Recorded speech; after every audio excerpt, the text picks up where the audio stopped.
entering confession time. Don't forget, if you've got a confession for us, we'd love to hear it. And if we use it, then you get a smart speaker. That's the way it goes. If I open up this particular fader here, you get the noise of Glastonbury. Let's just check there. Oh, and someone, that is the noise of Glastonbury. Yes, and someone who has lost her voice. It's on its way out. Oh, my goodness. Not too bad though, but yeah, sorry. And the very best thing about Glastonbury was? Bruce Springsteen coming on with Macca. Yeah, that would have been quite a moment. Anyway, to the matters in hand. Today's confession comes from Freddie. Thank you, Freddie, for sending this one in. Father Simon and the jury, I begin this tale by introducing my daughter, Macy. A wonderful, funny and intelligent girl, but with a serious deficit when it comes to choosing men. Having just uncovered that husband number one had lost his way and ended up in the arms of another woman, she ended up back at home and back on my books. I was keen to rectify this and help her find her way back into love. Her only criteria was to find a man that would give her, and I quote here, the burning desire. Oh, lovely. Wow. I'm not quite sure anyone wants their father to sort that out. But anyway. No. But being the ever-devoted father, I took her direction. She had observed a neighbour, a hot neighbour, that liked to hang out on his balcony wearing only a towel, apparently. And this was her burning desire. So the main question, how would she get an introduction to the hot neighbour? I provided a simple solution. Put some of her post through his door.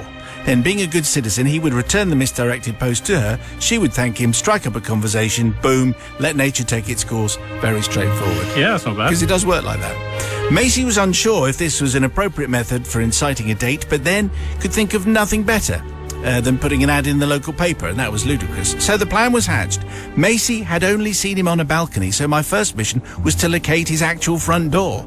I put a baseball cap on, scoped out the area, and located the correct door. Okay. Using her spare key, I went to her house and I had a look through her post. I wanted the hot neighbour to know that she was smart and a good catch, so I made sure I chose a letter addressed to her using her doctor title. I posted the letter through his door and sat back waiting for the magic to happen. I waited and she waited and nothing. A week passed and then another. So I had to admit defeat. He was not a good citizen and was not going to return her post. Forget about it. Macy, however, a trait continued from her childhood, was very determined and not willing to give up an opportunity. She took matters into her own hands and decided to just call over with hot neighbour and welcome him to the neighbourhood. I see. So she knocked on the door. Hot neighbour opened the door. Macy realised that up close, with clothes on and not just a towel, hot neighbour was just not quite as hot as she had anticipated. Nevertheless, she accepted his invitation in and a conversation ensued. This may not have happened as a direct result of the intercepted post, but maybe the magic was still going to happen. It didn't take long before the question of where Macy lived came up. She advised that she lived at the bottom of the street and pointed to her house. A moment of clarity came over hot neighbour's face. Yes, indeed, he knew that house and did in fact have some post belonging to her. He grabbled under the sofa and produced the lost Sky magazine. He returned the missing item and proclaimed, "One of your lot must have put that through my door." Indignant Macy replied, "What on earth do you mean? Why would someone have put my post through your door? Clearly the postman had made a mistake." "Oh no," he replied, "the postman did not make a mistake." "How do you know?" said Macy. "Because I am your postman." I put that through your door. My last delivery, 30 minutes later, came back through my door. Well, silence. Macy was speechless, horrified and mortified. Ever resourceful, she tried to continue a normal conversation, but by this stage, once hot, but up close, not quite so hot neighbour was starting to realise that he had been a target. Macy bid her farewell and tried to leave with a little dignity. However, at this stage, that was somewhat impossible. My plan for my daughter to find new love had been foiled by a humble postman simply doing his rounds. Whilst my intentions were good, the outcome was far from it. I was later to discover that the normal postman for the area had broken his leg and hot neighbour had been redeployed to fill in. Furthermore, says Fred, I got the wrong door and the real hot neighbour was actually the door opposite. He was an airline pilot, not a postman, and he moved out the following week. The postman continued to live at the end of my daughter's street and gave her a knowing smirk when they passed. My daughter pursued in her mission and did eventually find husband number 2. It's another story, but let's just say she's now available for a potential husband number 3. And I am staying out of it. Right. Okay. Whilst I should feel bad for this misdemeanour, and a little part of me does, I will take this as revenge for her previous plots against me. Well, you know, I suppose he was trying very hard, was Dad, but very good. Hot neighbour, postman, interesting story. Sister Susie, live from Glastonbury. Well, Freddie, I just think you might have been trying to do a nice thing, but I don't think you were really, because you just wanted her to get out of your house. So, what are the chances of that happening? But the one thing you should have thought of is that pay attention to your postman. No, it was a different one, but you must have seen him. If he had a broken leg, he might have been there for a while. I'm not going to forgive you, because I think you should have stopped meddling. Okay, it's not looking good from Glastonbury. Brother from another... I mean, yes, as Susie rightly points out, what are the chances of the fact that, as Susie now falls over... Crashes over the equipment. Sorry. So have we established, so the hot neighbour was actually an airline pilot? That's what we worked out. So he's an airline pilot and he's walking around in a towel, full of himself. Bullet dodged there, Macy, I think. Very much so. The pilots with the towels. So I'm going to forgive, just because of the towel and the pilot. I think the hot neighbour was actually he was the airline pilot, and so the hot neighbour was the guy who moved. Yes. The hot airline pilot neighbour towel. Yes. Yes. He's the one that's gone. He's the one in the towel. That? Just clarifying. I'm just clarifying it for everybody. Pilot. Yes. Yeah. So it's the people's verdict. Do you forgive Fred? An intriguing kind of soap opera that we had on the confession today. Do you forgive Fred? It's on the text. Is entirely down to you. 61054. First word is Simon, or simon@greatesthitsradio.co.uk. Well, it's 11 minutes past 6. It's drive time from Greatest Hits Radio. Hello, good evening. Tonight's confession came from Fred, all about his daughter Macy, the hot neighbour, the towel, the postie, and the airline pilot. Yeah. It was an intriguing and unusual tale. Anyway, the people's verdict is in. Here it comes. So Joanne says, I forgive. I think Fred sounds like a sweet old daddy who just wants to find his daughter a good man to get her off his books. Pat says, forgiven. I'm a postie and I've just fallen off my stool laughing so hard. Excellent chat-up line. Never happened to me, though. Good effort by Dad. But Tori says, not forgiven. My dad tried to interfere with my love life and set me up on some blind dates. To this day, those dates are some of the most cringe-worthy moments of my life. Okay, well, so Fred, you get the smart speaker, and if you fancy a smart speaker yourself, maybe there's a confession about your neighbours. Yes. There's usually some stuff going on there.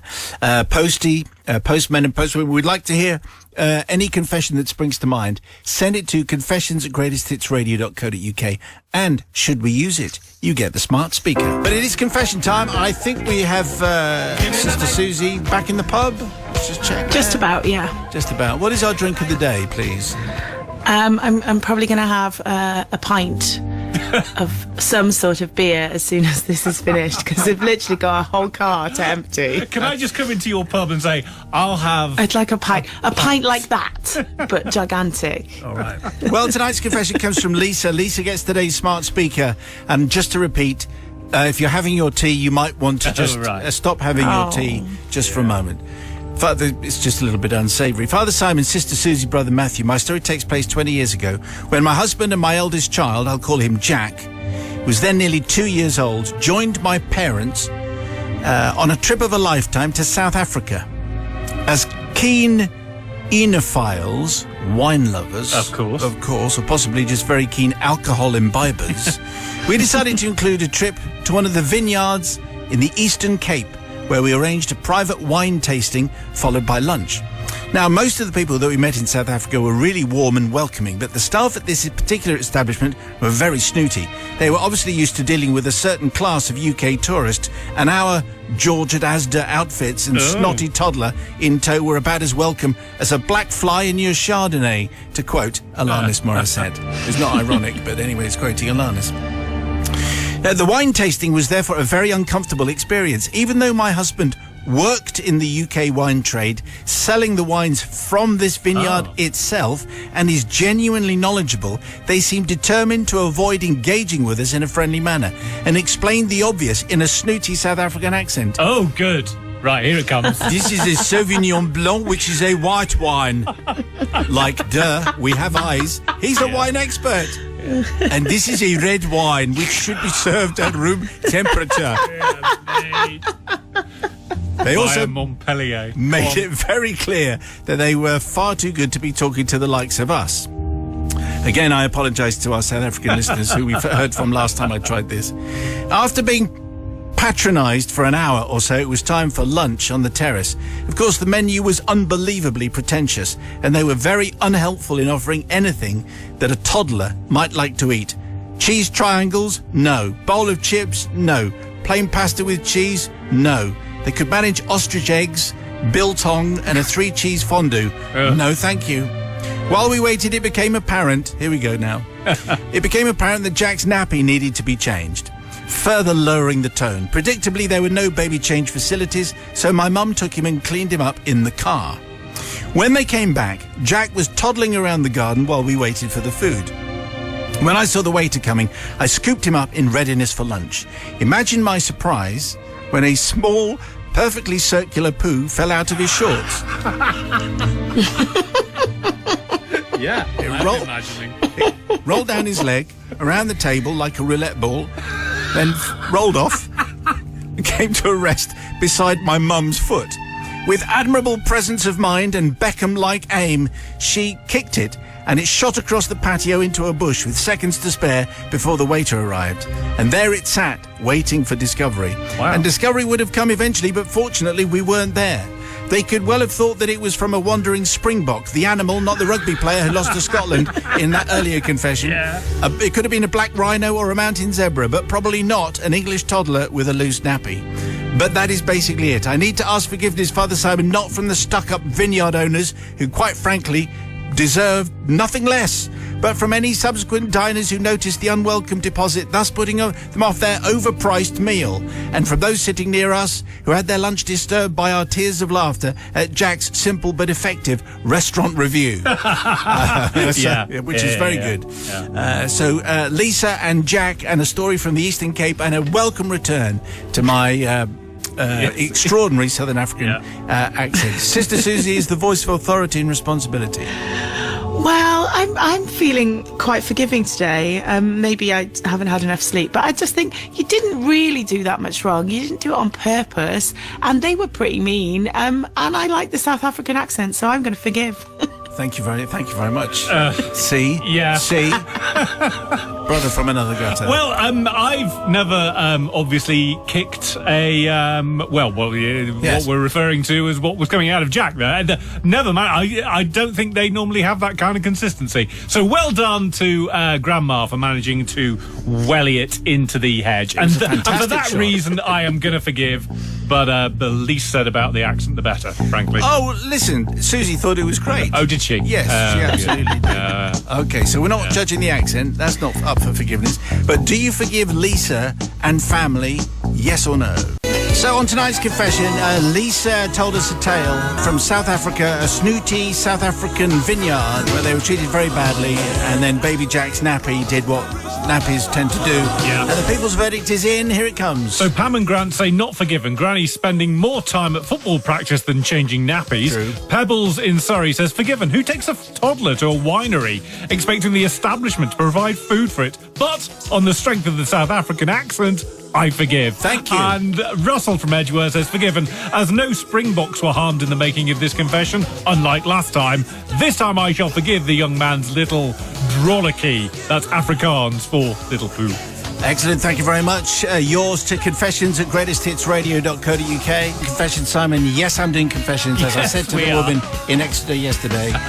Just checking in now with producer Susie, live from the pub. Good afternoon, producer. Good afternoon. What is our drink of the day?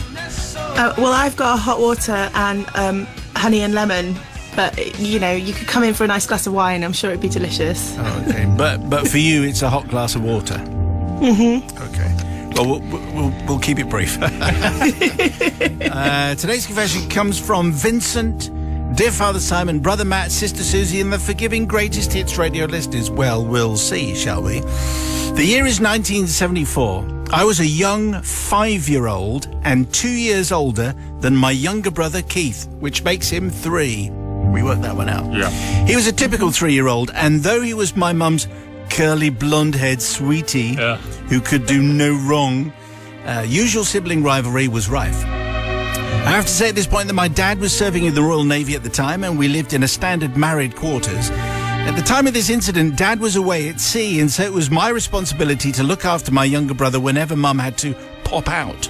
Now, for those who've not lived in Her Majesty's Forces married quarters, it's a bit like being handed a rundown house to live in, that when you move out due to a posting, it's expected by the estates manager to be handed back in a condition like Buckingham Palace. As you can imagine, trying to keep a house clean with 2 young boys can be a bit stressful, especially when the quarters are the property of the government and expected to be maintained to the highest standard. So on the day in question, my brother and I had been left to our own devices, whilst Mum walked to pick up the weekly shop. Before Mum left, she told me to make sure that Keith was not left alone, and that I was to be the responsible brother and keep him entertained. Being a good brother, I got Keith's colouring book and crayons. We lay on the floor, colouring in the pictures. I soon got bored of colouring, though. I would rather be outside playing with my Matchbox card collection than looking after my boring brother. So I wandered out into the hallway looking for something else to do. I do not know why the thought came to me, Father Simon, but having just spent a while with my brother colouring, the interior of the house looked rather bland, and there was this huge blank magnolia-coloured wall going all the way up the stairs, which looked in need of some adjustment. Oh, no. I still do not know what possessed me, but I looked at the crayons in my hand, then looked at the wall, back to the crayons, then without hesitation I ran up the stairs, dragging the crayons along the wall as I went. When I got to the top, I looked at my work and thought it needed a bit more colour, so I repeated the feat going back downstairs. Then I went up again, then I went down again. I went up again, and then when it was done, I looked at my artistic expression of crayon mayhem and thought it looked much better than just plain boring magnolia, and I felt really pleased with myself. Then, just like coming out of a daze, I suddenly realised what I'd done and how much trouble I was in. Panic gripped me and I feared the wrath of Mum when she got home. I mean, I was still on thin ice after cutting off my brother's golden curly locks the week before during a game of barbershop, which I don't actually think is an actual game, but anyway. I had to think fast, and as I entered the front room, I saw Keith, and then a plan came to me. If I could pin this on my brother, I might be lucky enough to dodge the blame. Making up some excuse, I removed all the crayons from my brother, but said that he could have the ones that I had, and I didn't need them anymore. And I then left him in the front room, colouring in his book, whilst I went up to my bedroom, nervously hoping that my plan would work. It was not long until I heard the front door, and Mum had returned. I waited. It seemed like an eternity. And then the gates of hell opened. The scream filled the house, and I would not be surprised if the whole road heard it. I came running down the stairs, pretending not to notice the crayon lines adorning the walls, and ran to Mum. "What's wrong? Are you okay?" I said in my best impression of someone totally unaware of what was going on. "Did you do this?" Mum said, a face like thunder, shaking with anger, pointing at the wall. "Do what?" I said in my most innocent voice, and followed Mum's pointed finger to the wall. "Did you do this?" Mum said again, going red. "I have not done this," I said, gesturing at the wall. "It was not me." And then I decided to pull the pin on my deception and said in a matter-of-fact way, "Though I did see Keith with some crayons earlier in the front room." Yeah, I did, yeah. Mum stormed into the front room to find Keith with crayons in his hand. There they are. Even better than that, he had coloured the whole page and actually gone onto the carpet. Busted, I thought to myself, just as Mum went into overdrive, dragging Keith into the hallway and confronting him with why he would do such a thing, and the classic "wait till your father finds out" line was actually used. Keith started to cry and pleaded that he was not to blame but me. I was the person who did it. I just denied the fact that it was my handiwork because I was not using the crayon colours that now adorned the staircase wall. The evidence was strong, and he was taken into the kitchen only to return with a bucket of soapy water and cloth.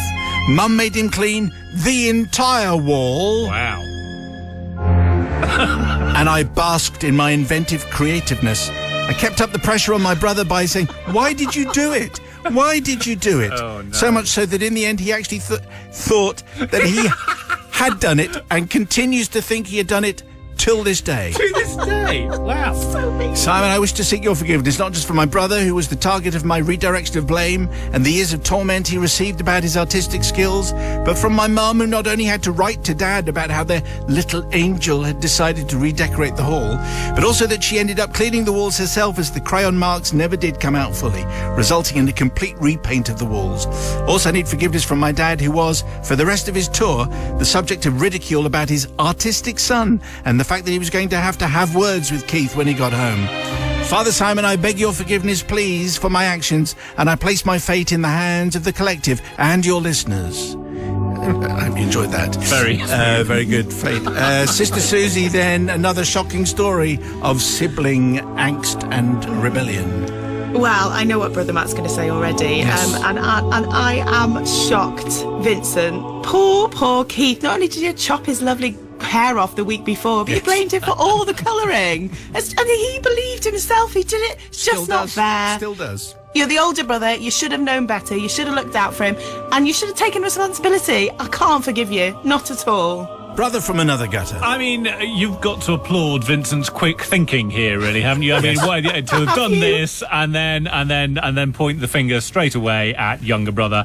Of course, as Susie's already worked out, I am going to forgive. But I think that Mum missed a trick here, because surely what you would do in those circumstances is rip the wallpaper off the wall and then put disperse-moi underneath it and sell it to an oligarch for millions. Is that right? That's art. So I am going to forgive. Of course you are. Okay, it's the people. You're absolutely right, Susie. You knew exactly what he was going to say. Lost his hair, then he got blamed for crayoning the entire house. People's verdict like this. So Drake says no forgiveness. Being the youngest of 3 daughters, I always got the blame for my sister's mischief. To this day, my mum tells people how naughty I was as a child, but I was a cute little angel.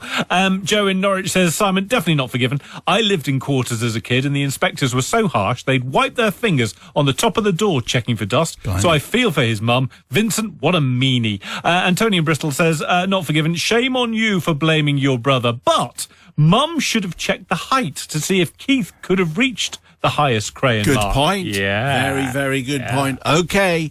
Vincent gets the smart speaker. If you fancy one, send us your confession. It goes to confessions@greatesthitsradio.co.uk.